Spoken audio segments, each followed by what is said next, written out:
Sejak Ahad timbul kontroversi apabila pencetus ummah atau PU Amin dilihat bergambar dengan dua individu berpakaian seksi ketika menghadiri majlis berbuka puasa. Ramai yang bangkitkan rasa kurang senang kerana seolah-olah tidak menghormati pendakwah itu selain mengundang fitnah. Apa-apa pun kita dengar penjelasan PU Amin tentang isu tersebut. Alhamdulillah wassalatu wassalamu ala Rasulillah.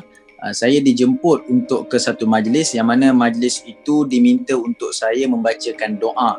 Hanya membacakan doa dan mereka sudi untuk menjamu saya makanan berbuka puasa. Jadi kiranya saya waktu situ 7 sampai 7.30 sajalah. 7 sampai 7.30 dan bila maghrib saja saya akan solat dan saya akan maklum pada mereka yang saya akan bergerak sebab kebetulan memang hari itu saya ada program tarawih di Kuala Lumpur. Dikatakan majlis itu adalah majlis untuk melancarkan produk dan Alhamdulillah bila saya sampai separuh daripadanya okey, tak ada masalah, cuma separuhnya itu mungkin bukan daripada circle saya, bukan audience dan crowd saya. Jadi di sini saya takkan nak balik, sebab mereka nakkan saya membaca doa dan pada asalnya mereka nak saya baca doa saja.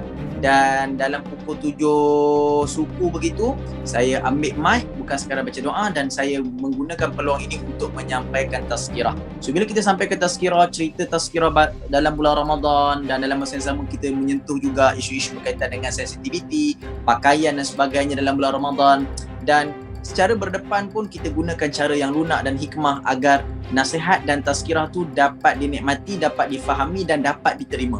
Dalam syukur pada Allah, lepas habis tu kita membaca doa untuk berbuka puasa dan kita berbuka dan saya pun balik. Dan apa yang berlaku selepas daripada majlis itu, saya tak tahu dan tidak ada kaitan sama sekali.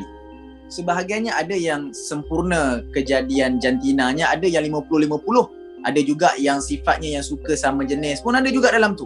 Jadi sebelum ni orang tahu, PU Amin ni selalu hentam menggunakan media sosial, tegur, menggunakan Facebook, menggunakan Instagram, buat video.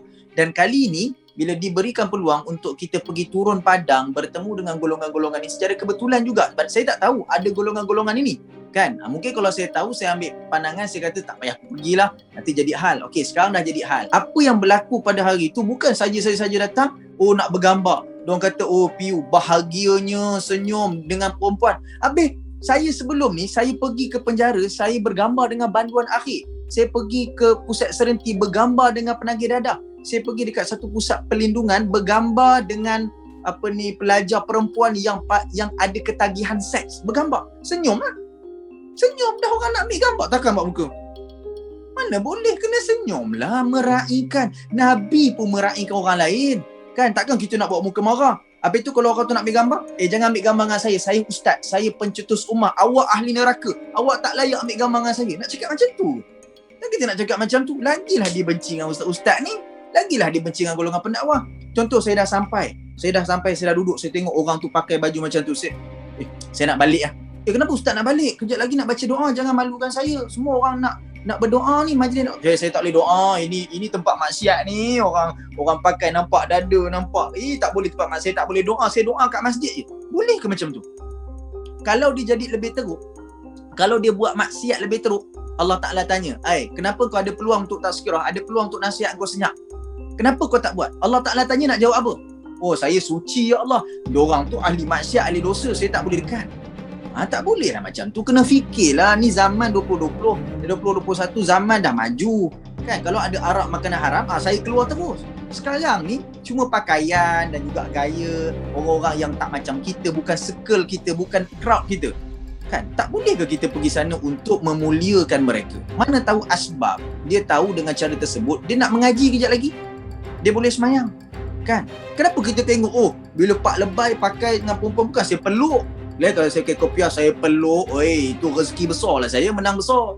Tapi memang kita tak buat lah benda macam tu. Ingat, kadang-kadang kita tak tahu, mana tahu sujud mereka, doa mereka lebih diterima oleh Allah daripada doa kita. Dan kita tak tahu pengakhiran mereka lebih baik daripada pengakhiran kita. Kepada semua golongan masyarakat dan juga kepada sahabat saya yang buat event macam tu juga, yang pertama sekali nasihat kita, cubalah sebaik mungkin untuk kita memelihara diri kita dalam bulan Ramadan.